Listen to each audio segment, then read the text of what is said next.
안녕하십니까. 기계기술사 강의를 맡은 박병호라고 합니다.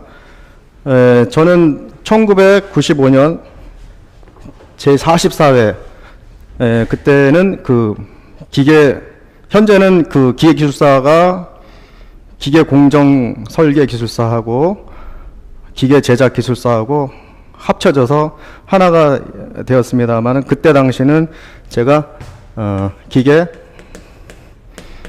기계공정설계 기술사 44회. 이때 제가 이제 응시를 해서 그때는 용산고등학교, 용산공고 거기서 시험을 봤습니다. 그래서 뭐 실력이면 실력, 운이면 운, 이것이 따라서 합격하게 되었습니다. 근데 이제 지금 공정설계기술사하고 기계 제작기술사, 이게 이제 지금은 합쳐졌죠. 합쳐져서 지금 하나가 돼서 기계기술사라고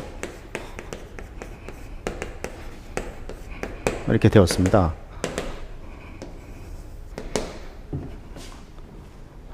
기계기술사입니다. 그래서 지금 올해가 벌써 뭐 기술사가 실수한 지가 굉장히 오래됐습니다만은, 이 기계기술사의 그 역사가 사실은 기계 최초에는요, 공작기계 및 기계공작 및 공작기계, 최초에 이렇게 되어졌다는 그 말씀은 이제 드리는 이유가 있습니다. 기계공작 및 공작기계, 그 다음에 기계공작 및 공작기계, 그 다음에 정밀기계,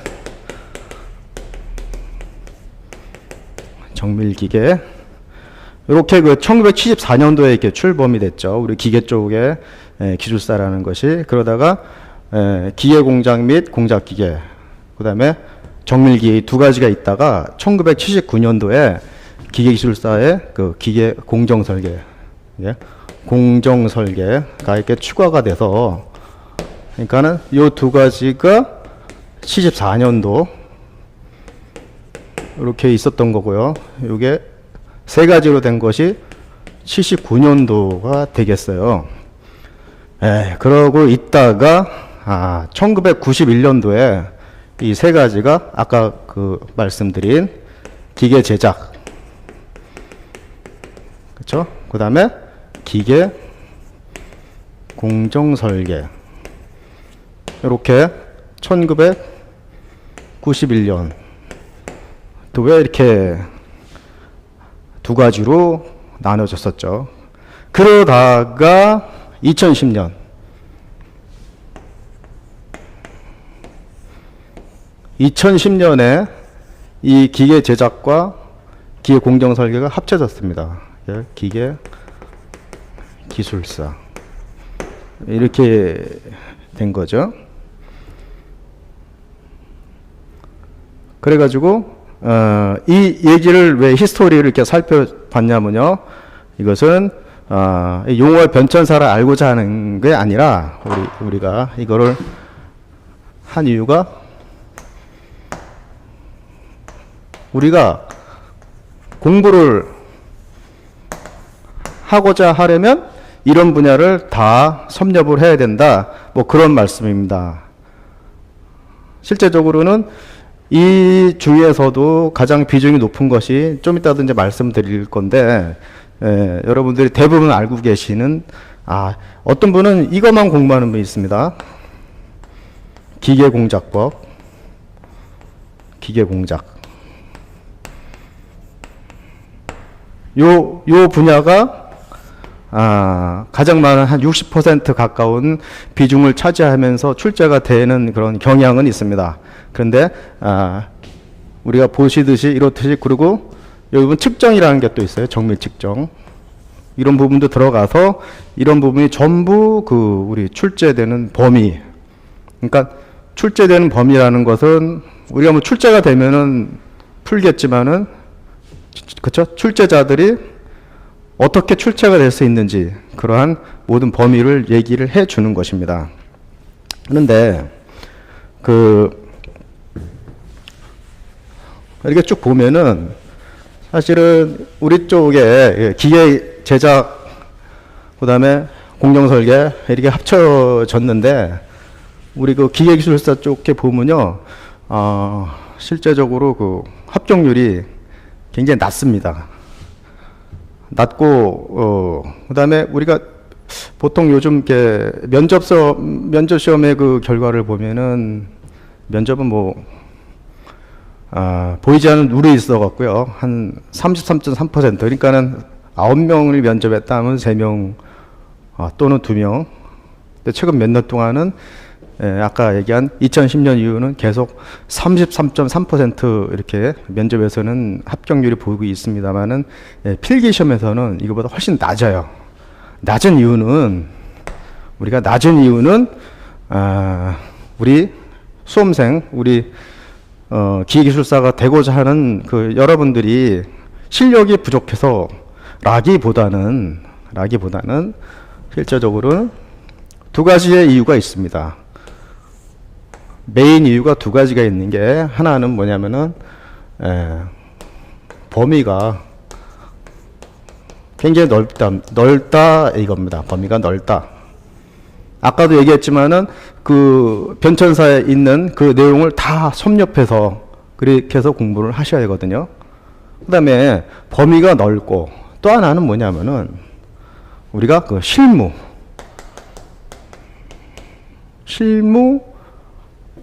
경험, 보통 실무 경험을 했다고 하면은 아는 거로 알고 있잖아요. 근데 제가 드리고 싶은 말씀은 실무 실력이 얼마나 좋으냐. 이것이 관건이지만은 실제로 실무 실력 자체도 이것도 역시 범위가 넓어서 잘하는 부분은 굉장히 실력이 좋을 거고요. 또 다루지 않았던 부분은 실력 이하나 아니면 상식적인 그런 거 정도. 그 다음에 왕왕이는 대기업이고 중소기업이고를 막론하고 우리가 실무 경력을 이렇게 쌓아갈 때 보면은 실제적으로 실무에 대한 사실 개인적인 실력이 없더라도 회사는 돌아가고, 그쵸? 그리고 나름대로의 프로피트 내고 이렇게 잘 돌아가는 경우도 있어요. 그래서 실무 경력 기간이 이게 길다고 해서 실무 실력이 좋은 것은 아니거든요. 그 다음에 또 하나 이걸 볼 때는, 요건 제가 볼 때는 좀 나름대로 제 스페셜한 제가 생각한 이유 중에 하나, 그러니까 아까 얘기한 합격률 왜 낮으냐 이거 대해서 범위가 넓어서 실무 실력 이걸 측정을 하고, 또 하나는 뭐냐면은 실제적으로 아까도 얘기한 실무 실력에 대해서는 자기가 다루지 않았던 부분은 평소의 중간 또는 그쵸? 평소 이하 이럴 수가 있기 때문에, 그런데 자기가 꼭 다뤘다는 실무에 대해서만 나오는 게 아니고 자기가 다루지 않았던 영역의 실무에서도 출제가 되기 때문에, 그래서 굉장히 광범위성에 대해서 애로사항을 많이 겪습니다. 그런데 또 하나의 제가 보는 또 이유는 뭐냐면, 이런 상황에서 이러한 내용을 전문적으로 잘 알려드리고 가르쳐드리고 같이 공부하는 그런 학원 강좌가 없었기 때문에도 이유가 있다고 보고 있습니다. 실제적으로 다른 분야지만은 법제화가 많이 강화가 된 토목 건축이나 이런 쪽은 학원도 굉장히 많고, 그 다음에 거기에 대한 교재도 굉장히 이제 깊이 있는 것들 많고 이렇게 돼 있어요. 근데 우리 쪽은 사실은 법제화가 안 돼 있고 뭐 기계기술사가 되면은 어떤 분은 뭐 메리트가 뭐냐 뭐 이런 얘기들을 이렇게 하고 그러세요. 근데 그런 부분도 이렇게 보면은 사실 저런 경우도 있습니다. 그 어떤 분야든 그 분야의 전문가들이 인원이 많아지고 그러한 파워가 있으면은 법제화되어져 가는데 굉장히 유리합니다. 근데 소수의 인원들이 있으면은 이거 굉장히 쉽지가 않거든요. 그래서 제 생각에는 그래서 그러한 그런 전문 강좌를 하는 학원, 온라인이든 오프라인이든 이런 것이 없었기 때문에 그래서도 합격률이 굉장히 낮지 않았나 이런 생각들을 합니다. 그래서 이런 세 가지 분야를 제가 100 강좌가 좀 넘거든요. 그 강좌를 통하여서 그리고 교재도 사실은 시중에 나와 있는 기계기술사 뭐 이렇게 해가지고 두세 가지가 있습니다. 많이 나가지는 않은 것 같은데 그 책도 제가 검토를 해봤는데 사실은 제가 여러분들 위해서 그 기술사 강의를 하고 제 수업을 들은 분들에 대해서는 책임을 어느 정도 져야 된다 하는 그런 생각이 있습니다. 그래서 그 기술사 전문 교재라고 나와 있는 단가들은 좀씩 상당히 싸진 않더라고요. 그거로 강의를 하기가 여러분들의 어떤 그 책임을 져야 한다는 그런 사명감, 의무감 때문에 그것은 안 좋다라고 제 생각이 되어서 지금 제 강좌에서는 교재를 5가지를 선정을 했습니다. 실제로 그리고 여러분들이 기술사 대비로 공부를 하시면은 아마도 제가 얘기한 5가지 안에서도 또 그 한 가지에 대해서 뭐 두 가지씩 이렇게 보는 분도 있고 아마 여러 형태가 있습니다. 그래서 그러한 교재를 택했고요. 그 다음에 더 중요한 이유가 하나가 있는 것이 뭐냐면은 그 출제위원들이 출제하러 이제 합숙을 합니다.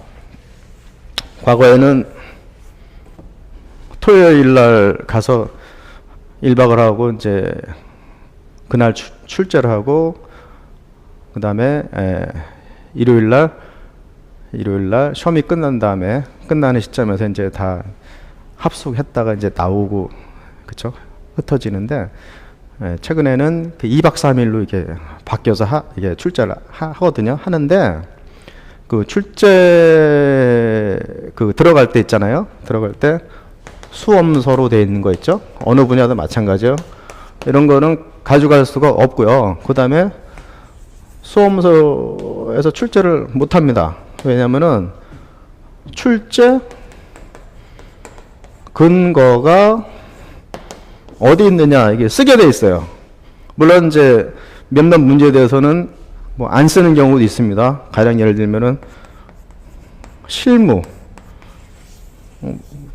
대한 문제, 교수님들 출제위원들 중에서 실무 문제를 이렇게 상당히 이렇게 창작식으로 해서 실무를 연관해서 출제하는 분들도 꽤 계시는데 이런 실무 문제를 낼 때는 어떤 경우는 근거가 없는 경우도 있어요. 근데 이거 실무 문제도 결국은 텍스트하고 관계가 있기 때문에 그 텍스트북에 비슷한 근거를 다 댑니다. 근데 거기다가 무슨 기술사 뭐 대비 뭐 이런 거는 할 수가 없거든요. 그래서 제가 말씀드리는 이 5가지의 구분된 그 교재 그리고 그런 강의 내용으로 이렇게 진행을 할 겁니다.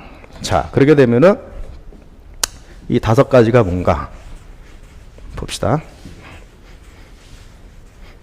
여러분들이 그 한국산업인력공단 거기서 나오는 우리 기계기술사는 하면서 왜 필요하고 출제 범위가 대충 뭐라고 이렇게 나와 있는 걸 아마 다 보셨을 거예요. 근데 제가 이제 그걸 기준으로 해서 출제 교재를 과목을 이게 5가지로 나눴습니다. 처음에 제조 공정 설계. 제조 공정 설계는 제조 공정 설계 원론이라고 하는 제가 저술한 그 책이 있고요. 이거는 이제 문운당이라고 있어요. 문운당. 2014년에 제 2판 나온 게 있어요. 2판.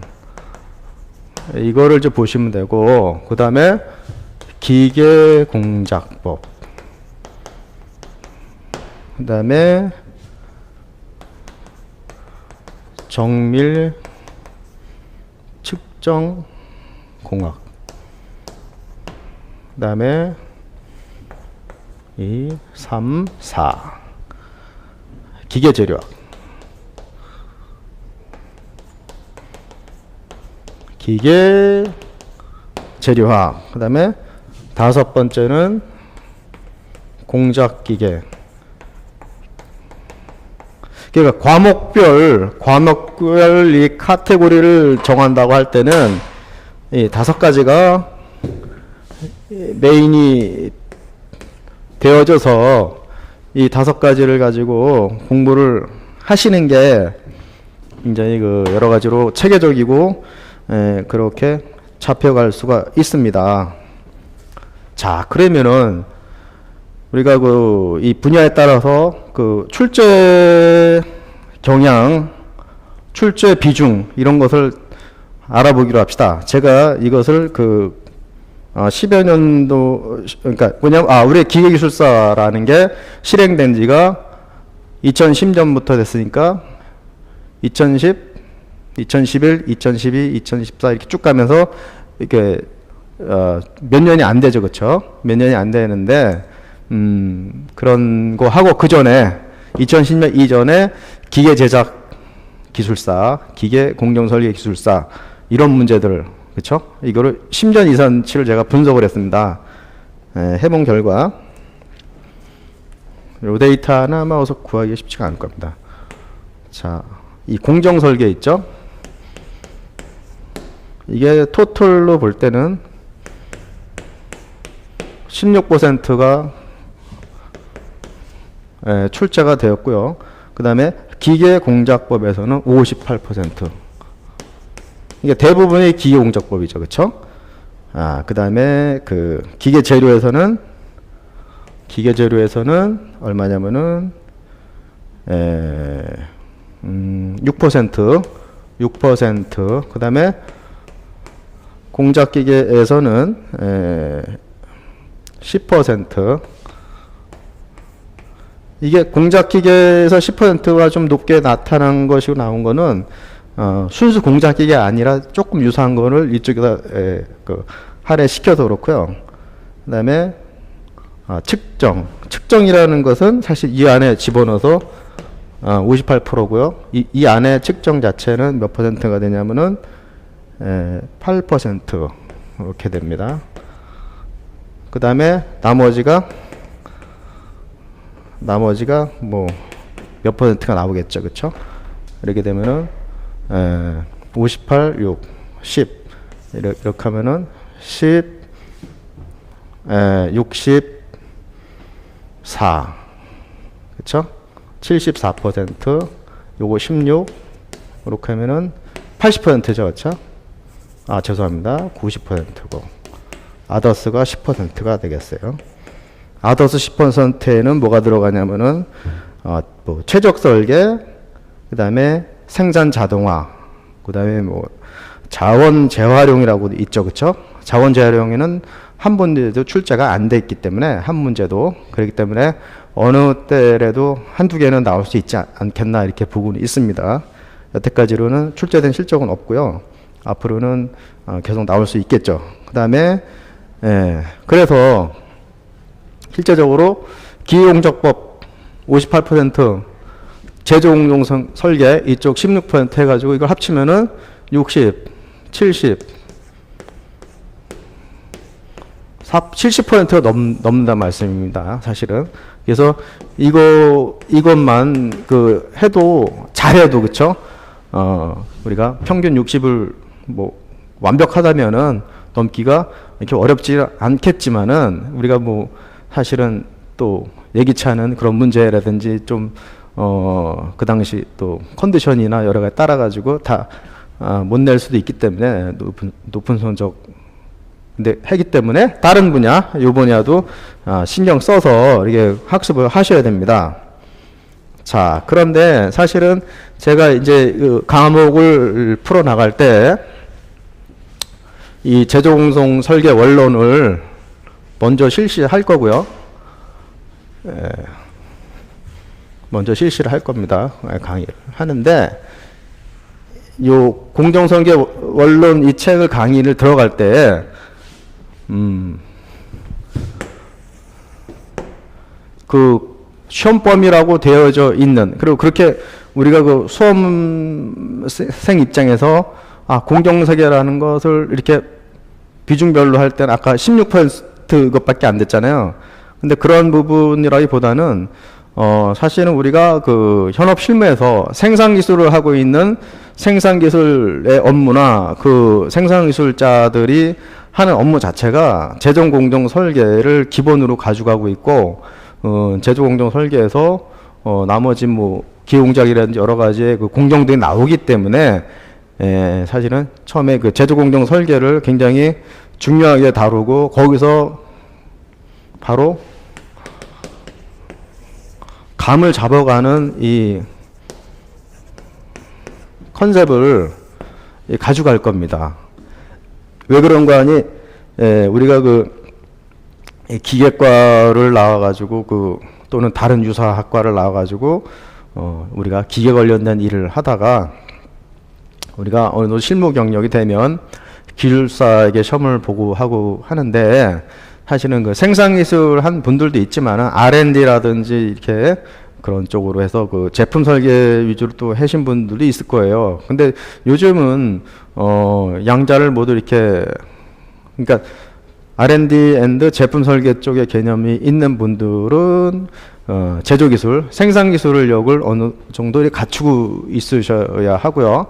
근데 그 다음에 반면에 그 생산기술자들도 제품기술력을 어느 정도 갖고 있어야 한단 말이죠. 그런데 출제되는 것은 사실은 그 제품기술, 기계설계 자체에 대한 것보다는 생산기술적인 그 요소들이 많기 때문에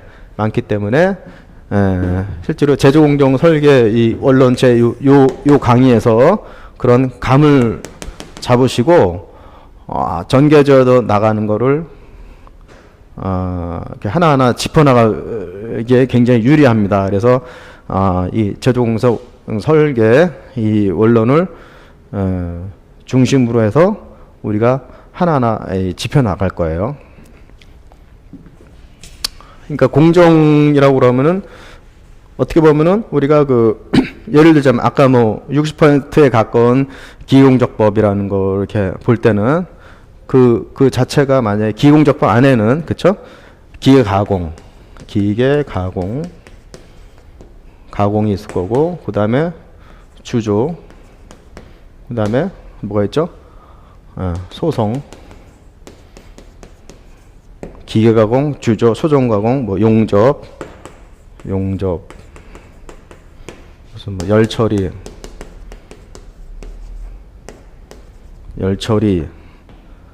그 다음에 뭐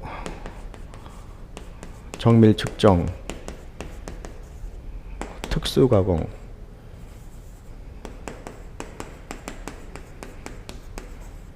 뭐 이런 것들이 있어요. 그쵸? 이런 게 있고 그 다음에 측정이 아까 그 과목에서 기용적법, 기용성 설계 그 다음에 기계공작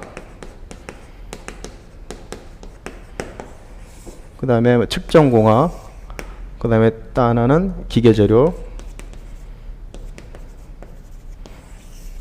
그 다음에 또 하나는 공작기계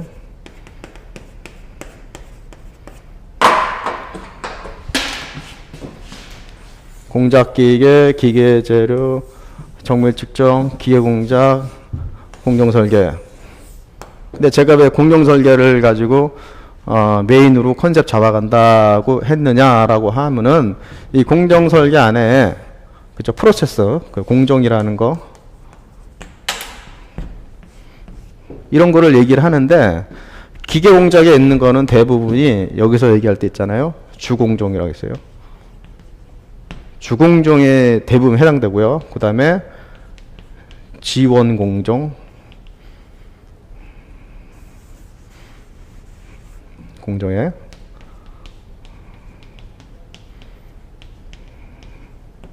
그 다음에 뭐 예?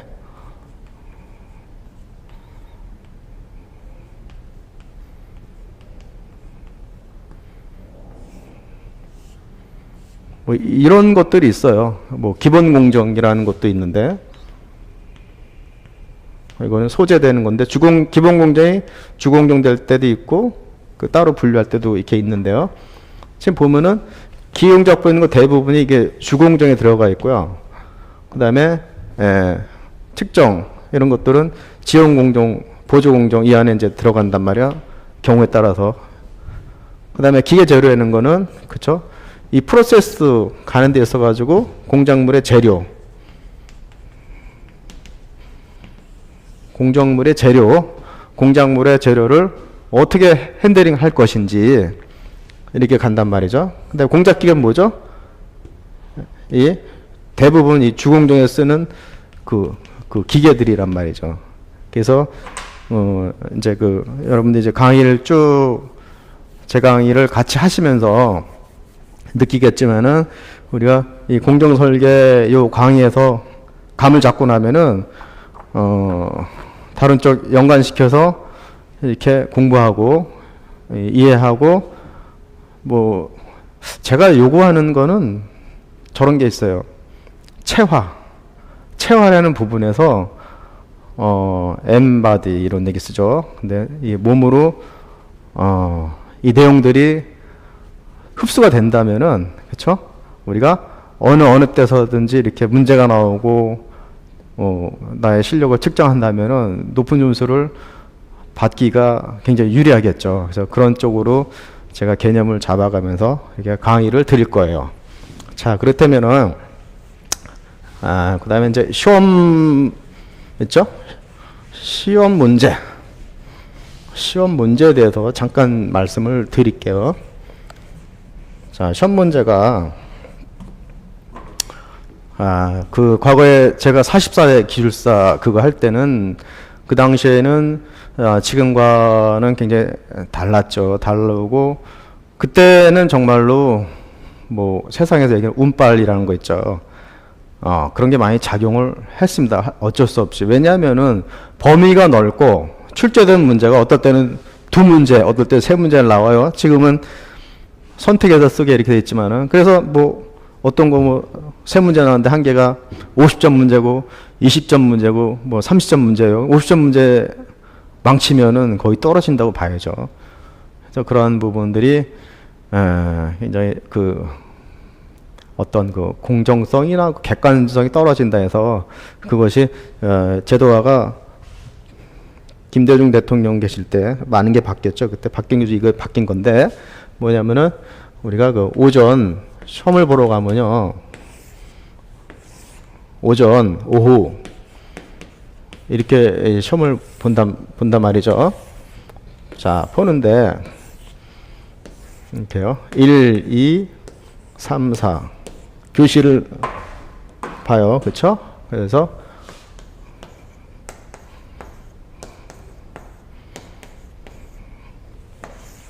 100점, 400점, 400점 만점, 그리고 시간도 400분. 자, 이거는 점도 되고 분도 되고, 그쵸? 이렇게 돼 있어요. 자, 그래서 오전 1교시에는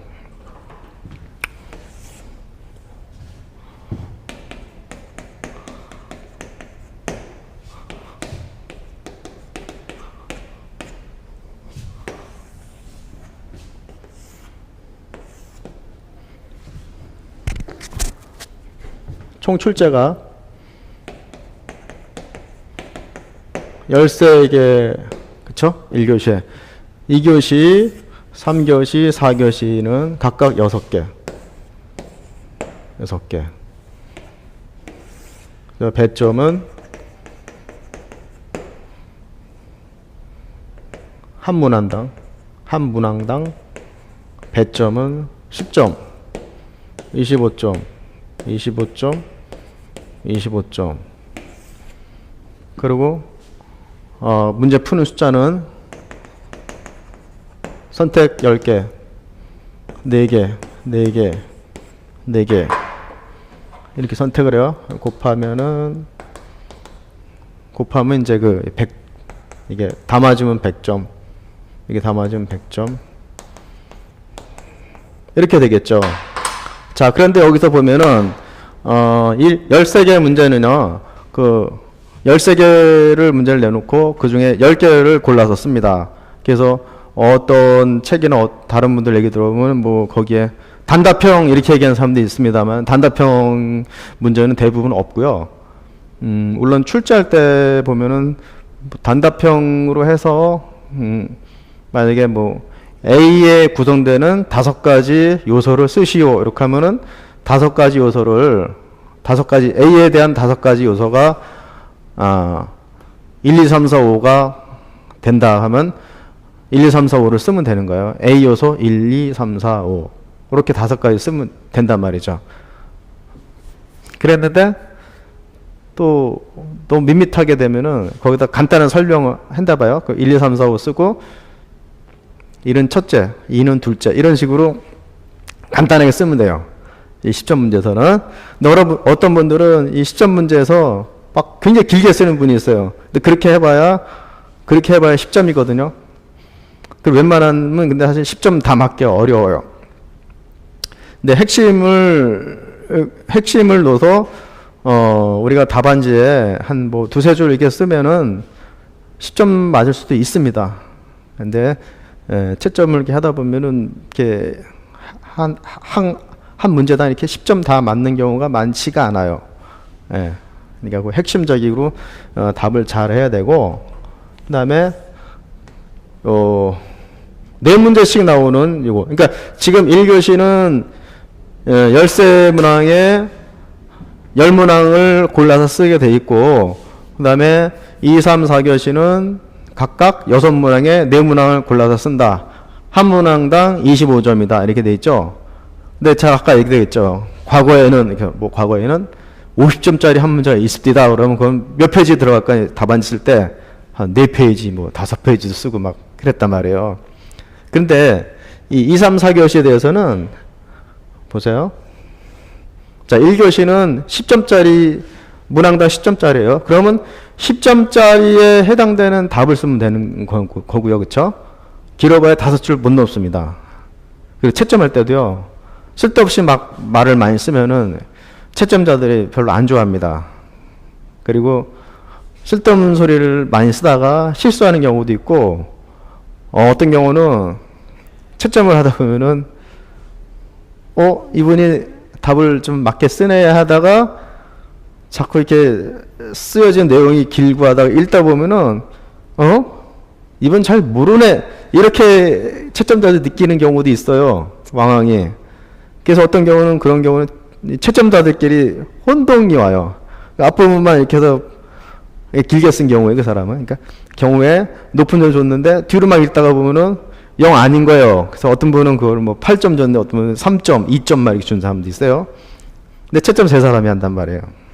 근데 두 사람이 2, 3점을 줬는데 한 사람 8점 줬으면은 8점 준 그분한테 벌써 두 명의 그 기술사 그분들이 채점하는 기술사 그분들이 또는 교수님이 이렇게 했는데 설명할 거 아니에요. 그러면 그분은 오히려 더 8점에서 이게 내려져 점수를. 그렇죠? 그런 경우가 있어요.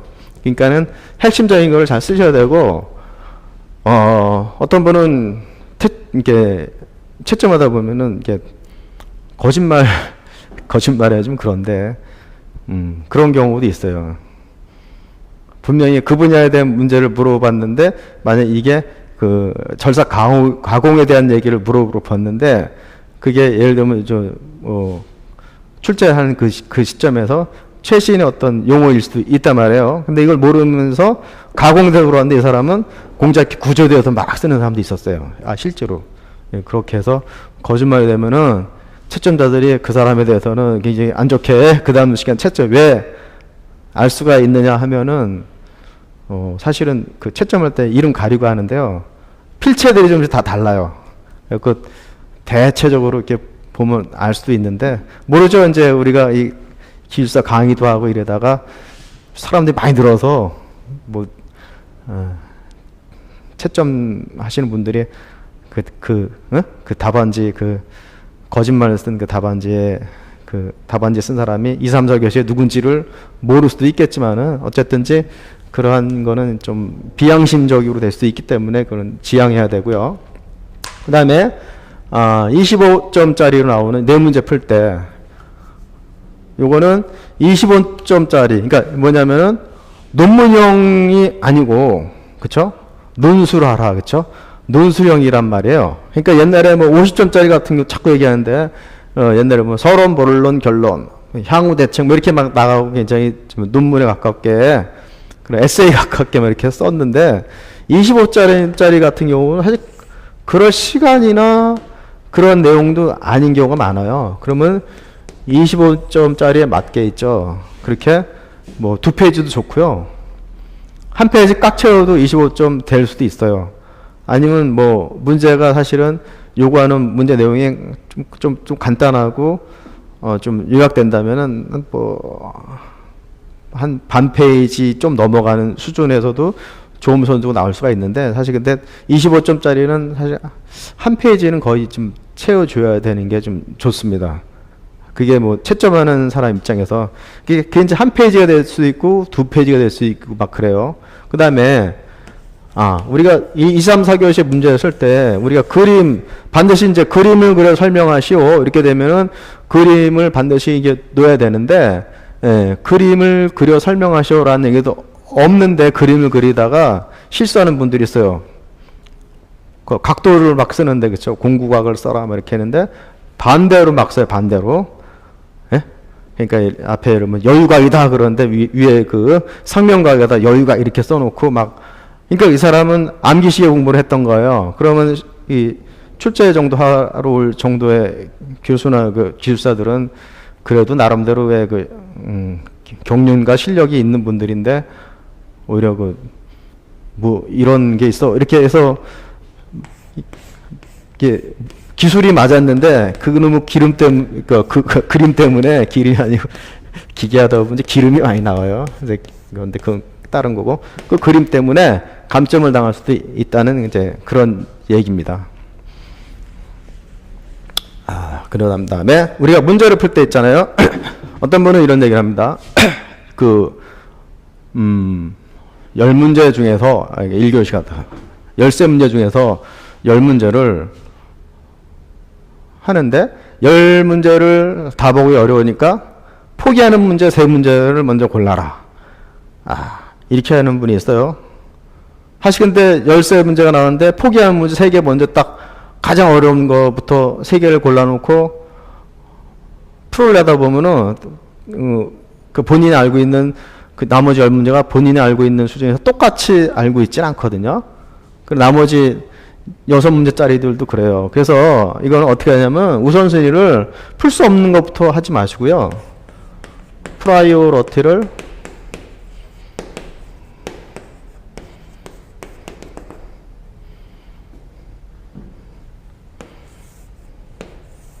그러니까 4문제짜리에서는 프라이오리티를 정해 놓으세요. 그러니까 예를 들면 일단 시험 문제를 받아 놓으시면요. 6문제짜리 2, 3, 4교시 말씀드리면요.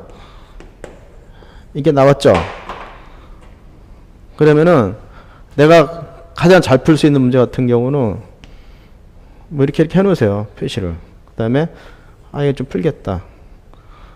그 다음에 다 봤는데 사실 1번, 2번은 좀 6번은 못 풀겠다. 1번, 6번은. 근데 5번 이렇게 해 놓으세요. 그래가지고 얘부터 풀으세요. 얘. 그쵸? 자, 그리고 우리가 6문제에서 4문제를 풀어라. 이렇게 나온다든지 아니면은 여기서 10문제, 13문제에서 10문제를 풀어라. 이렇게 나오면은 여긴 10문제, 여긴 4문제. 11문제 풀잖아요? 그러면 11번째 문제가 굉장히 답을 잘 썼어요. 아니, 11번째 기술한 나의 답안지가. 이건 채점 안 합니다. 그러니까 순서대로 있죠. 그 채점한 것이 쓰여진 순서대로 채점을 해요. 근데 내가 지금 이제 10문제짜리로 하면 또 너무 말이 길어지니까. 그 10문제짜리도 10문제짜리 13문제 중에서 동그라미 쳐놓으세요. 그래서 그걸 푸시면 되고, 그 다음에 그 6문제짜리 이렇게 보면은, 자, 만약에 이렇게 된 게 아니고 있잖아요. 자신 있는 게 있죠. 5번이 제일 자신 있어요. 5번.